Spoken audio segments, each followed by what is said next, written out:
I'm excited to welcome everybody to this week's special edition of the Qredible live broadcast. We have a super special guest and a special time. So we'll be together for a longer time today as we kind of seek to provide incredible resources to all of the CEOs in this industry, in this rapidly growing industry, which we know have come from a variety of backgrounds and have a variety of skill sets. And so eager to present two wonderful people to you today who are going to impart knowledge and wisdom from their years of leadership experience.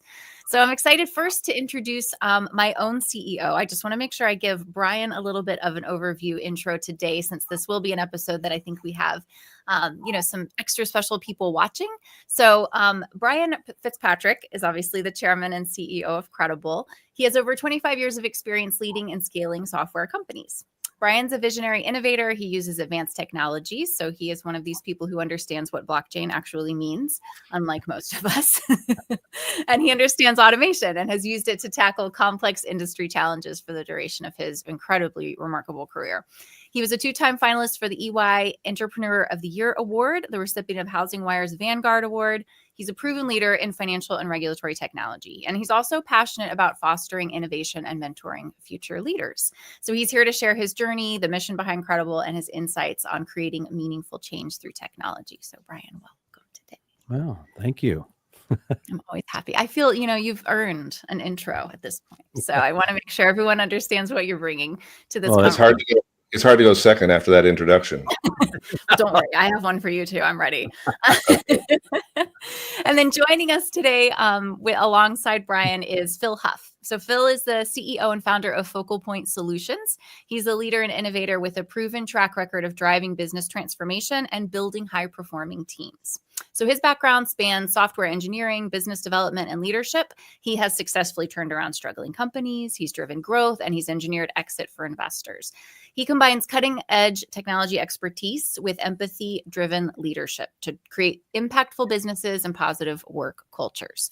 Passionate about mentoring leaders and fostering growth, Phil's insights on leadership, strategy, and innovation are going to be truly invaluable to the many young CEOs tuning into our broadcast today. So welcome, Phil. We are very thrilled to have you. Thank you, Joy. Thank you for that lovely introduction. And it's interesting, as I was listening to your introduction, I mean, our leadership styles and backgrounds are very, very similar. And you and I have been friends a long time, fellow CEOs in the mortgage tech industry for a number of years. So you have a really cool entrepreneurial story. And we're going to get into that today. We're going to talk about your background and my background and how they're sort of parallel. But I'd like you to sort of give our listeners a little bit from your perspective, your story, the background on your career and its advancement. Sure. And thank you, Brian, for having me today. I appreciate it. And Joy for the introduction. Glad to be here. Thrilled to be talking to the folks in the audience and hopefully reaching some CEOs who were where you and I once were in our 30s with the CEO title. Not sure exactly which way was up. My career started in technology. So I was a software nerd. I did computer science as a degree in college, graduated, came out and did coding and database management and architecture and all those things, and really was a technology buff all my life. Still am, like you. We've talked about that before. So at one point in time, I guess I did too good on the technology side, and as many times happens in corporate America, the group at Philip Morris promoted me to a leader position, and off I went. And then that was fine for corporate America, but I had an itch like you did. And I was at Philip Morris in Milwaukee, and two other gentlemen wanted to invest and start a software company, which I also wanted to do back then. And we started a company called eLinks. And eLinks was an early innovator in the mortgage technology space. We were at a point in time in the mortgage industry back in the 90s when closing packages would be packaged up in a FedEx UPS envelope and shipped between point A and point B. And they paid $30 to $40 for that privilege to do that. And so we thought there's got to be a better way. Didn't have some brilliant innovator engineer behind me that did this, but on a plane on the way to a customer site one time, I drew some things in an application and modeled out what it would look like to move things, documents in this case, closing documents from point A to point B without shipping them, but basically printing them remotely. And so what we called web posting was born. It was basically a point-to-point communication method using the internet. And we revolutionized the industry. And we had at one point in time over 50% of the industry moving closing documents through our platform. So we did very, very well with that. I was the president CEO when we sold the company in 2005. Stayed around for another couple of years. We acquired another company. I learned a ton at that company, right? We brought in investors, and those were my first mentors, these guys that served on our board. So it was a wonderful experience for me. Sold the company and I stayed in private equity for a while. Worked in private equity for 4 years. Worked with a small group of CEOs and a portfolio division of the private equity group I was with, and learned a ton there as well, working with people. But I learned what I really loved doing was coaching and mentoring leadership. I really enjoyed that. Loved passing on lessons from my previous stints, although I didn't have a ton of them at that point in time. I did enjoy it, helped raise money, helped do a lot of the things that you do in a private equity group. Went on to do a turnaround of a company on the West Coast, technology group, Platinum Data, had a great team there, recruited another big piece of that team in, and we sold that company to a public company, one that Brian and I know well in the space. So those are the two exits I had. I tried my hand back in corporate America for a few years and just wasn't for me. And so I went off and started my own consultancy, Morning View Advisors, in 2020. And been doing coaching and consulting, other than a short interim role with a startup in Detroit that I worked with for a while. Been doing coaching and consulting since then. And this past year, I kind of doubled down on my coaching mentoring practice of my business and partnered with a company called Focal Point. And so I operate a Focal Point franchise all over the United States, really focused on both the local area and also the broader fintech space in the industry. So doing what I love. I've learned a lot over the last year as we've ramped up the business and gotten our certification and brought on a couple of folks to my team. And so it's, I think for the first time in my career, Brian, I'm actually doing what I really, really love, and that's working with people and helping them hopefully avoid some of the pitfalls that I made when you and I were back in our 30s trying to pretend we were CEOs.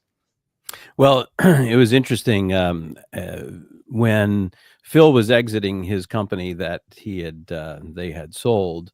He was moving on, and he was helping them to find a new CEO. And he had recommended me for the position to come in and follow him. And ultimately, I was involved in another startup, so I wasn't going anywhere. But then years later, I got a call from the investors from Platinum asking me to take the CEO position and help them lead a turnaround. And I said, well, I'm sort of tied up with another startup, but you got to call my friend Phil Huff. So he had recommended me for a CEO position. I had recommended him for a CEO position, and you ended up taking the one over at Platinum and really doing a great job leading that team and that turnaround to a very successful exit. And we were my company was even a client back then. So yeah, that's right. That's right. Thank you. It was great stuff. So one of the things that you and I have often talked about is sort of this self-awareness of not only our own behavior, like how we're wired as leaders, but also how the people on our team are wired, because we have to interact with those people. We have to be able to figure out what makes them tick. And I can remember years ago when I was running a software company, we had this brilliant developer who helped us solve this huge problem. And in an open, event town hall meeting, I called him out in a good way. I, shine the light on him, and, it's what an amazing job he did. And I'll never forget this conversation. He came to me afterwards and he said, could you do me a favor and not do that again? And I was like, why? Because I know in my own style, like, that's cool. Like, I'd love to be recognized for a great job. Yeah. Not his. He was the very quiet, steady kind of guy that enjoyed being behind the scenes, doing great work, but did not want the limelight. And I remember it was a few months after that we went through these profiles, these DISC kind of profiles. Yeah. And when I did his profile, I went, boy, did I get that wrong. So it's not only about understanding our own approach and behavioral assessment and understanding how we're linked, but it really helps you understand how to deal with your team in the most important way. Can you really talk to us a little bit about sort of evaluating and working with CEOs and how you use these behavioral assessments like DISC to understand communication styles, how they're perceived, and really how to help them understand their own self-awareness? Yeah, those are really good points, Brian. I honestly start every engagement with my clients with a DISC profile, and we compare, and I share mine with them. And then we do a debrief and go through. It's a long report, as you know. It's a 40 to 60 page report, depending on how many modules you buy. But DISC is such an important part of any engagement I do. I want to make sure that my clients and I have an open, clear line of communication.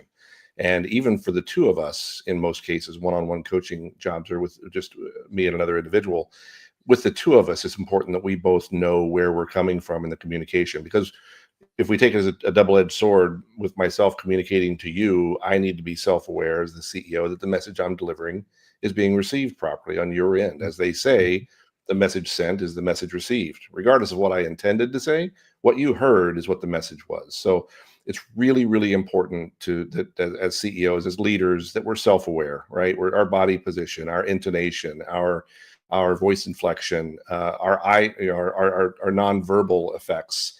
There's a study by the University of Texas that talked about 93% of all communication, and this has been proven time and time again. 93% of all communication is not about the words you say. I think it's something like 58% is how you say it, and 36% or something like that is in your intonation or your voice inflection. And so very little of the message that is received is based on the words you say. It's all about the nonverbal components of your delivery. And I think what the DISC profile does is it really helps us understand where we're coming from as both the sender of the message and the receiver. So my DISC profile, for example, I'm a high D, high I. I use my hands a lot to talk. My voice inflection's all over the place. I've got a big head to start with, so my delivery is like rather ominous for lots of different reasons. So I tend to make people shy away and say things like, "Would you get out of my personal space?" So you've got to be aware of those things as you're talking to people, and know that you have that impact. And on the other side of the coin, I have to be aware. And the reason I like to do the DISC profile is, let's imagine you're a CEO talking to a team of your sales folks, a bunch of guys and gals that are out there hitting the pavement every day, selling your products, selling your wares, and you open a dialogue with them and you've got a monotone voice and you're talking about the P&L of the department and the metrics that should be measured on a regular basis. I mean, you're going to lose them. Their eyes are going to glass over and they're going to be zoned out right away. Same token, when talk to a group of financial people and start talking about the energy and the pizzazz you want to see them when they go out in the field, they're going to say, this guy's wacko, and they're going to zone out right away as well. So it's important not only that you understand, you're aware of your presentation, but also of the audience you're talking to. So when I do the DISC assessment right away with a leader, that's because I want us to have an open line of communication where they understand my tendencies when delivering data, and I understand their tendencies when delivering data, because it's awfully easy to misunderstand someone, especially in this day and age when we're using multimedia like Zoom and other tools to be able to talk back and forth. Hand gestures, eye gestures, things like that can be lost. So to me, the DISC profile is probably one of the most powerful things that I do in any engagement that we start. It gives you a lot of insight on both sides of the fence there. Well, it's interesting because I thought early on that these assessments were a bit hokey. But after I did my first one, I mean, literally my head almost spun around. I was shocked to realize just how accurate it was. Now, it did point out some uncomfortable areas as well, right? Because these things are talking about your strength and your weaknesses and everything in between. So if you take it seriously and you have sort of a high level of emotional intelligence, which you really need to be a good leader. Yeah, I'm sorry, but you need to really be honest with yourself in order to continuously improve. So if you take it serious, you've got this high level of emotional intelligence, then it really will make you better, because I found myself focusing on those areas that where I was perceiving as weaknesses that I needed to sort of, to modify. So in other words, like one of the first ones, they said I had this, so I'm like you, I'm a DIID, right? So very influential, but can also be dominant, which you need to be as a leader sometimes. But one of the things that I also have is a high degree of detail, which is not always common for CEOs or salespeople, for example. But what it showed was that sometimes it would caused me to delay on decisions because I was looking at too much information, trying to get Right. too much consensus, Yeah. trying to get this thing. And I was able to actually go back and remember the circumstances where I delayed too long in making a decision, which actually hurt the business. Right. I'm with you. So I've done it myself. Yep, exactly. it was really pretty amazing to be able to see that. Yeah, in action, to see the things you saw on your disc profile in action. I couldn't agree with you more. I did the same thing in my 30s, same profile, same test. Thought the same thing, sloughed it off. This can't be a big deal, right? It's one of those tests they're going to give you. But the assessment itself is just so powerful in your communication. And the other thing, honestly, that makes it doubly powerful, Brian, is that, the other quality you and I have talked about recently is clarity, making sure that you're clear with your mission, vision, culture, and how important that is.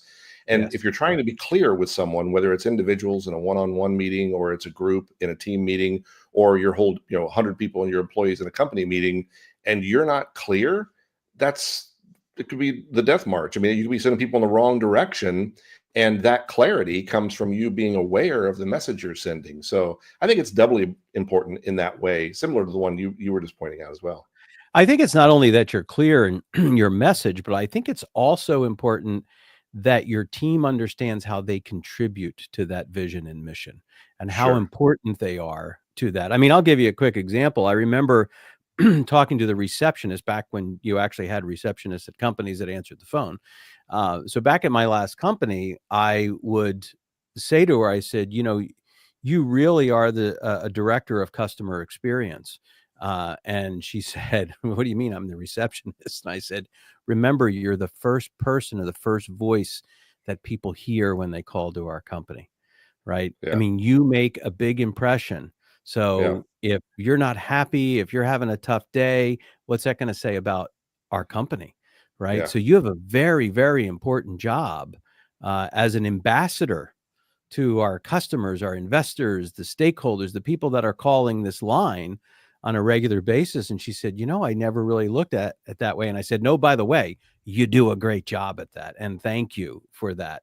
So she told me a couple of years later, she's like, the fact that you had said that to me, that you recognize the importance of it and Yeah. how it was aligned with our mission Yeah. and our values. So, Right. I mean, it doesn't matter who it is in the company. It's that Yeah. clarity and aligning, with your folks. So, Bingo. Absolutely. yeah, and you and I come from very innovative backgrounds. I mean, you solved a very significant problem at eLinks. I remember that company, and your partner. You had a partner that always had very bright sport coats. I remember Casey. Yeah. Casey, right? Was his name Casey Casey? and Dan. Yeah. Yeah, great guy. He always stood out at the conferences. It was always great to talk to. But so, very innovative ideas, right? And you and I have been sort of disrupting and finding new ways of doing things through this technology. And there's a challenge, I think, where, of balancing this innovative sort of scrappy, environment with proper corporate structure. And, I think that, this is something that I've had to do because I'm not big on bureaucracy, but I am big on corporate discipline and the things that are necessary, things I learned that I didn't know too well when I was a young CEO. So, Right. can you sort of talk about that and what are those sort of the resistance that businesses may run into? And it's particularly in this crowd, in this industry, we have a lot of young CEOs. We have a lot of CEOs that, are great growers. They're great manufacturers or producers, but they're not necessarily from this corporate background. And I know that they have to sort of balance the two. You talk a little bit about that and the challenge there. Yeah, absolutely. I think there's the blocking and tackling of building and growing and managing a business, right? The things that you think of as the ABCs. And I think there's also the more progressive side, more the innovative side. How do I build new systems, attract new customers, appear more appealing to my customer base? So there's the softer side, but there's also the corporate, the blocking and tackling. One of the most important things to me as a starting point, I think you agree with this, is setting up the identity of your company. And you hear a lot of people talk about mission, vision, and culture in a passing. I can tell you a lot of the people I've worked with over the last 15 years viewed mission, vision, culture as something they did, and then they put in the drawer and they pulled it out if they ever thought about selling the company someday. You and I have both seen examples in the industry over the years of where that plays such a negative role. If you don't have an identity that people understand, it impacts your hiring, it impacts your day-to-day operations, it impacts the decisions that are made. It's your identity as a company. It's who you are. And without a mission, vision, culture, I think that it's difficult to operate and get any kind of modicum or any kind of cadence in your organization. It's something you always point to when there's no explanation or definition for that situation you're in. It's a way that manages our actions, whether it's huge, amazing visions like colonizing Mars or wiping out the use of fossil fuels, or whether it's something more simplistic like eliminating FedEx from the closing package delivery process. But you have to have something you stand for. The old saying is if you don't stand for something, you'll fall for anything. I think as you as an organization have to set up that basic blocking and tackling, and that starts with mission, vision, culture, I think. And so I don't think that's something that people would think of as legacy corporate infrastructure. I think it's a very important thing that any company needs to do. And I think a lot of maybe newer CEOs might have what I call a blind spot in that area, right? And I think most leaders have blind spots, right? We all have them. It's how many we have and in what critical areas they show their ugly heads.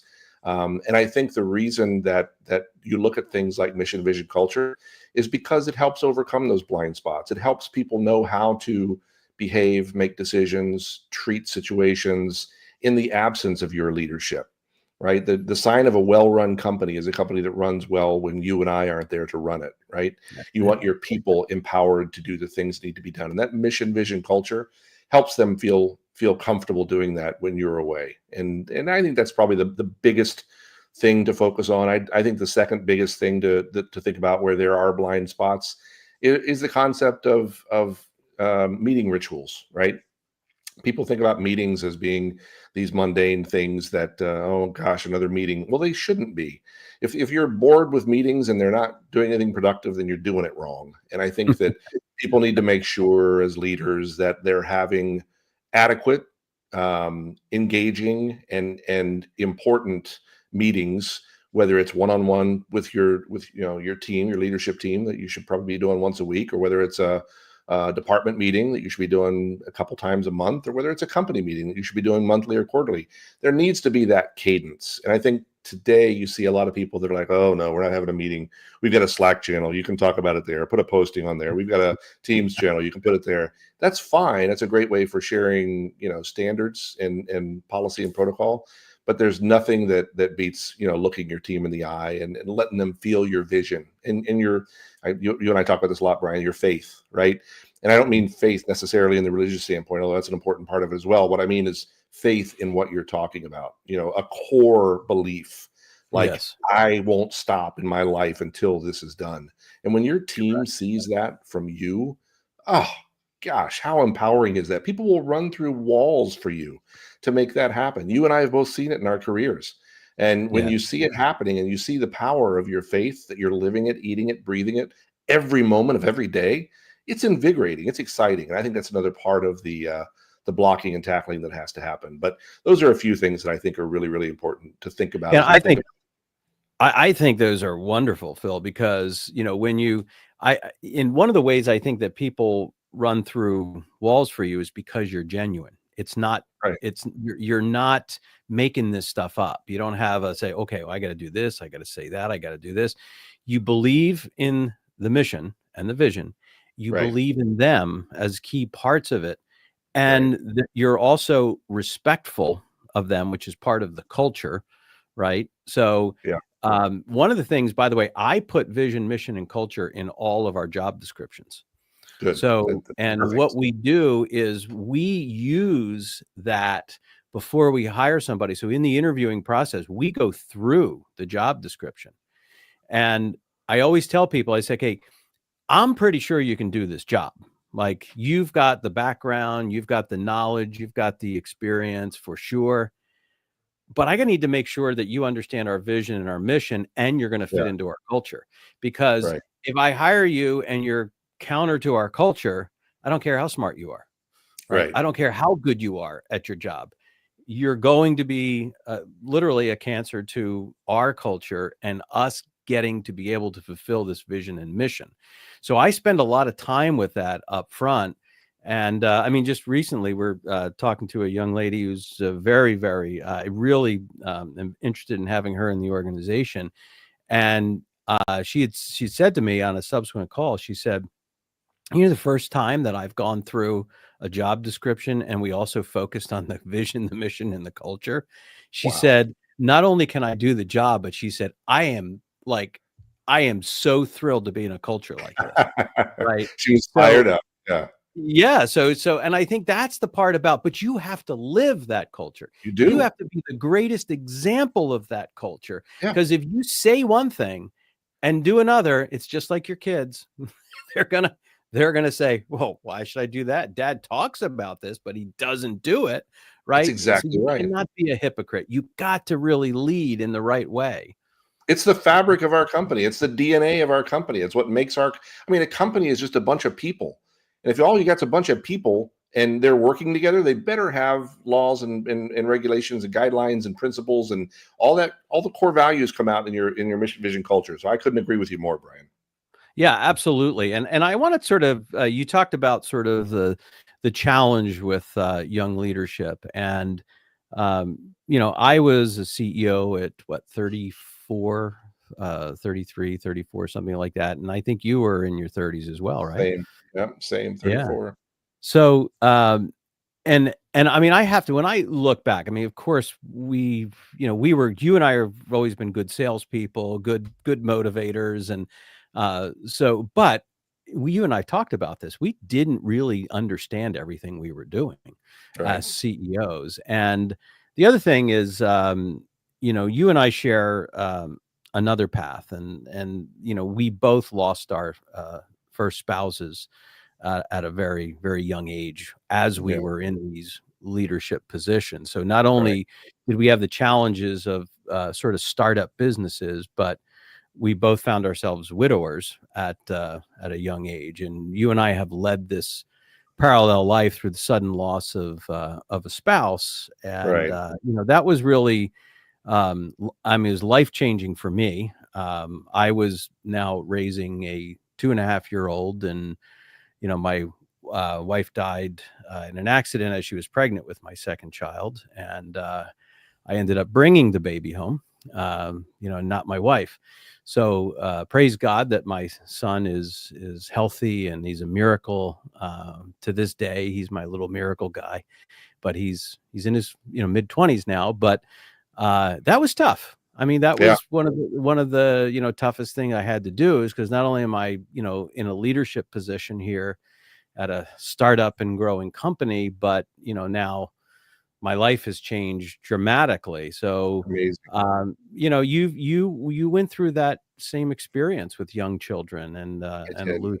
losing a I wife. did. And Yeah. it just I think when it's challenging enough to be a young CEO, Yeah. not really knowing and everything you understand is going on, but there's some common mistakes that I know I made, and I know you made. You and I talked about Absolutely. these things. Absolutely. Yeah. And I think it's important because I have this great passion for mentoring young leaders, and even as early as college students, and preparing them for leadership. And I know this is a passion of yours as well. And Right. you've always been a good mentor, and you've always been an empathetic Thank you. leader. You as well. Yeah. And that's what I think has made you a good leader and a good CEO, those core, values. But let's talk a little bit about, these inexperienced CEOs and how they face these challenges due to their lack of experience in some of those areas that young Right. CEOs may struggle with.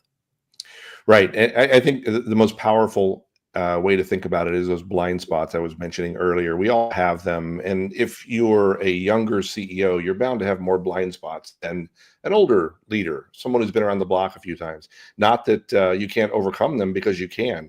But I think the key, quite honestly, is communication and surrounding yourself with people that you can reach out to. I don't know about you, Brian, but when I was going through those trials back then. On top of everything else, I had my oldest son was going through open heart surgery at the time too. It was amazing, the number of things that were going on. And I think if the culture hadn't have been set in my organization back then, and by the way, it wasn't necessarily set by me, it was set by my first mentor, or second mentor, I guess, other than my grandfather, was a guy named Dennis Horner, who was just a godsend to me in so many different ways. And he helped set the culture without me really even knowing what he was doing. I remember seeing him do certain things, but he set up that culture. And when I was losing my wife and all the personal challenges were going on, the group rallied around you. If you have the right culture in place and you're transparent with your team and you're real, as you said earlier, Brian, authentic, people want to be part of that team. I mean, that team went through a lot. They went through the loss of my wife, my son's open heart surgery, went through 9/11. We went through a lot of things as a team. And I remember us rallying together at each and every one of those things. They were visiting at the hospital. They were sending cards. We all met, brought a TV into work and watched after the towers went down. We were very much together as a team. And I think it creates the kind of camaraderie. And I think if you talk to any of them, many of them have gone on, by the way, to be leaders of their own companies, divisions, presidents, SVPs.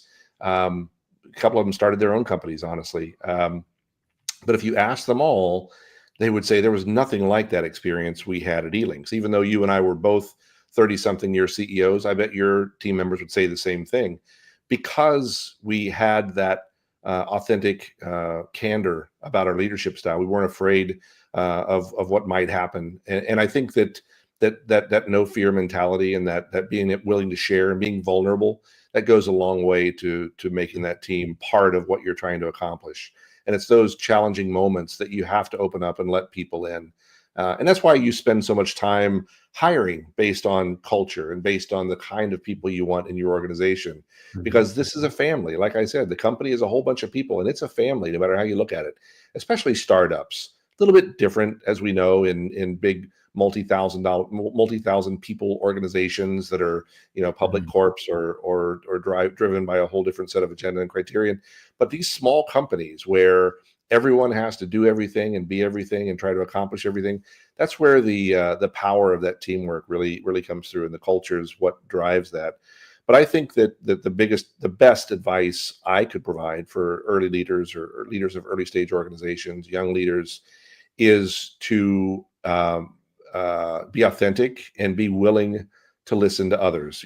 What I do now is coaching. So a person like me is great, but it's not a must have always. You might have board members, and if you don't have board members, put an advisory board together, bring people in that can be your board members, because folks like you and I, Brian, are thrilled about doing that. We have no problem about doing that. We both sit on boards today, and we enjoy that process of giving back and growing and building. So that's the best advice I think that you can have for young leaders today, and that is be fallible, be willing to admit your faults, be transparent with your team, bring them into as many decisions as possible, or as practical, not every single decision. You're going to have to build a strategic plan, another part of the building blocks of a company. But once you build that, let people have some equity in the process of growing the company and being transparent with them. So I think leaning on your team is important during those challenging times. I'm sure you would agree with that. Oh, absolutely. I mean, my team got me through, Me too. as well as my family, but and my team was part of my family.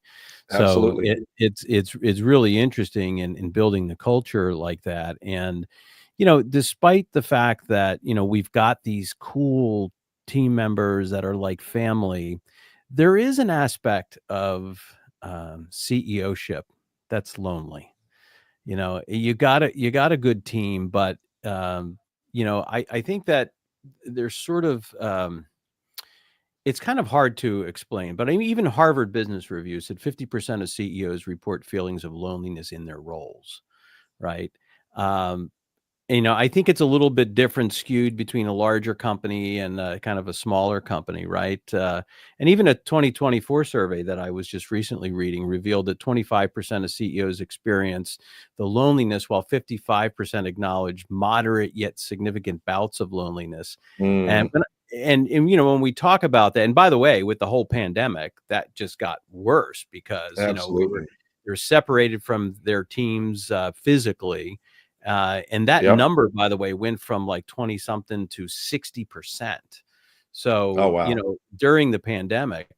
And, to me, I think that factors in my mind that have contributed to that in the past is they are like your family and you don't want them to worry about things unnecessarily. So, and there's sort of a pressure to appear strong, even though I'm very transparent and always been. I've always believed in transparency, that if you share with your team where you are, what's going on, the good, the bad, and the ugly, um, it's okay to do that. But the problem is sometimes, the CEO feels this pressure to always appear strong, even though, Right. he or she may be tired, he or she Right. may be beaten up from the week. I Yeah. mean, and then there's also time constraints, and I just had a CEO I was on the phone with today, and he said, "Oh, I see you respond at 10 o'clock. You're kind of like me." And I said, Yeah. "Well, it's hard for me to shut my brain off." And Right. and there's that, there's that similarity there. But talk a little bit about that, because I think that speaks in and of itself of the value of a coach, right? Yeah. Someone who's been It there does. and done that. It does. It does. And look, I'm very passionate about coaching. Have been for the past year. Been doing it as you have a very long time, mentoring other people, mentoring team members, helping them grow, and I've enjoyed every step of it. I decided to make this my full-time living and open my own practice because you get to a point in time in your career where you just want to do the things that make you the happiest, and spend the time with the people you want to spend time with, and that's what I'm doing now. And I think adding a coach, if you think about a coach, we all have coaches in life, whether it's to help with our health care, or our mental or physical health care, or whether it's to, to have people that help guide us in our financial, well-being. We all bring in coaches at different points in time in our life. I think it just makes complete sense for a C-suite leader, a high energy leader, to bring in a coach to help them.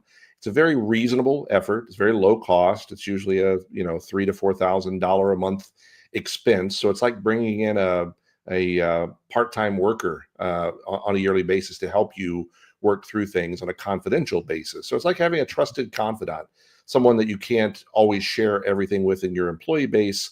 But if you've got this trusted confidant that you meet with every week, it's a great way to be able to sort through things. I think the most important thing to do is to find a coach who is the experience you're looking for. So in my case, I focus on working with early stage CEOs or COOs, presidents, founders, co-founders, folks that are in the driver's seat of an organization, need help overcoming challenges with team, time, money, strategy. And I think to find someone who's done what you're looking for a coach to do before is the most important thing. If you're looking for a sales coach, find someone who's driven and built, $100 million sales teams before. If you're looking for an operations coach, find someone who's been a COO before and actually walked in your shoes and made the decisions that you have to make on a day in, day out basis. So I think it's Mhm. really important you find someone who's worked in the same function, not necessarily the same industry, but the same function. I think your audience, Brian, it's a highly regulated industry, like you and I came from in the financial services world. Mhm. A lot of compliance, a lot of rules, a lot of regulations, and I think so. It would be important to find someone in this world, these young leaders, who find someone who's been in a highly regulated industry before, because those are important things to think about. Being able to take advice from someone, it's important they've walked in your shoes before. So a coach, to me, I kick myself at times for not having had a coach. I did have wonderful mentors, lifelong friends that are Mhm. still my friends and mentors today. Still, they're into their 80s now and still very active in doing things. And I've had team members, very close team members, some that have bought into equity ownership in the companies, and they've been very close as well. And they've gone on to do their own things. So it's very important to bring in someone with those experiences, and that's what I've done in the past. But I never really had a coach in those days. Good mentors, good people that I worked with, always somebody to talk to. But I wish many times I'd have brought in a coach and been able to lean on someone like that to be able to ask those questions, because that loneliness does sit in. That loneliness is real. And having someone these days that you can drop a quick text to, or a quick video message, or ask a question of, that's just such a godsend. So I think it's an important thing for anyone to investigate. Yeah, and I think I had shared with you before that I had in my last company, I had a leadership Yeah. coach for myself, but I also would share that leadership coach with my leadership team and any emerging leaders, young emerging leaders. I had a program that we would tap certain people and sort of put them into that program as Yeah. future leaders. And what they That's an would awesome do, idea. Yeah. it was really cool because I had these certain initiatives that were going on that required additional research, that were important strategically to the business. They were things that were maybe a year to 18 months, out, but I would choose people through the leadership team, up and coming sort of leaders, to work confidentially on these CEO initiatives, these senior Right. management, executive management initiatives. And part of what they had to do to work on those is obviously they needed to understand, confidentiality, because it was a strategic, thing that wasn't announced yet. But they also needed to, they had to work with a coach that I had brought into the company. And I had one for leadership and I had one for sales. So the That's fantastic. salespeople, because what always drives me crazy is when, and I would always tell the salespeople, don't give me happy ears from the management of the sales team down. Don't give me happy ears. I don't want to know how much business you're going to close and how great this deal is going.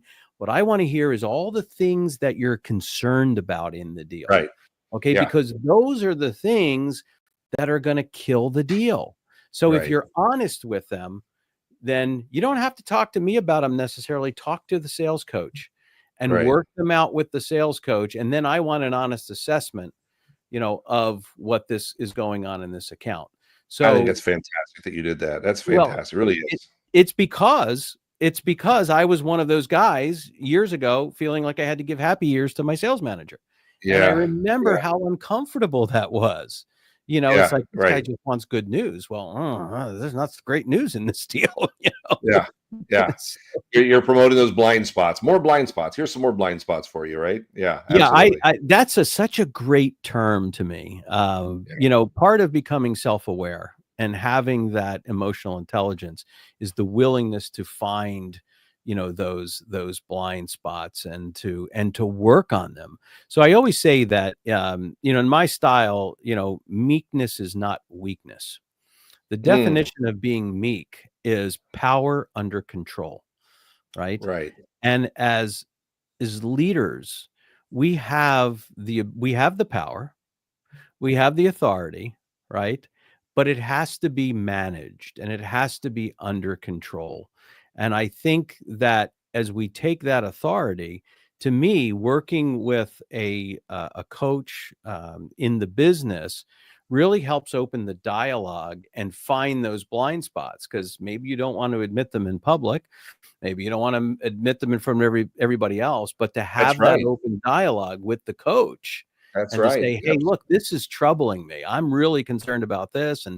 And then the coach can say, "Well, hey, I've noticed that in your profile, I've noticed in how you handle this situation, you might Yep. not be seeing this." And that is just, to me, I think this industry in particular, this highly regulated industry of CBD and cannabis, I've met a lot of young CEOs, a lot of real neat people, real innovative folks, Right. but you know, but they're young, like we were, like we Sure. didn't, and we look back and we're shocked at how much we didn't know at that time, and how Absolutely, much we we were. had to Yeah. learn the hard way Yeah. and through mentors. So I think that's, can you give sort of some, some last minute sort of advice before we start to wrap up, Sure. Sure. about sort of some practical advice and resources for these young CEOs? Absolutely.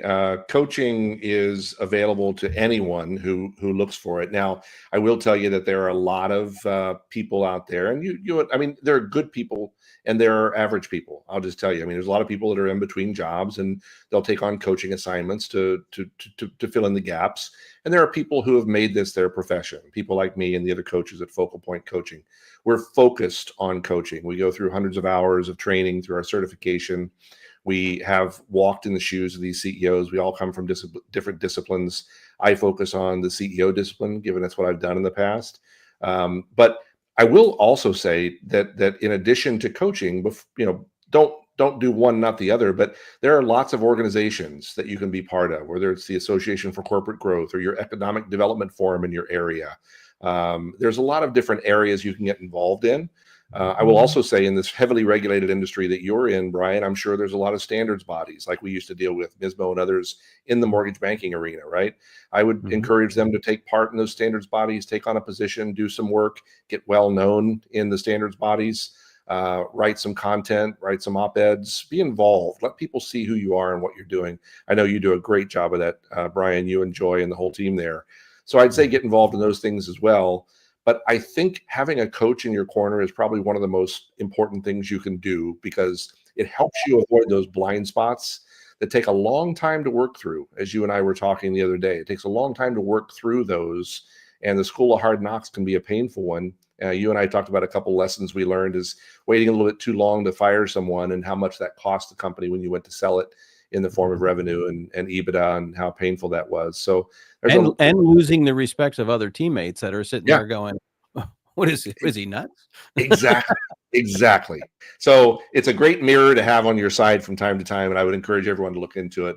I think my company, Focal Point Solutions, we offer a great solution. We work with leaders of all industries, but I think the highly regulated space is one where a coach would be invaluable. So, well, one thing I can tell you is, because I know people who have became life coaches and their personal lives are a disaster.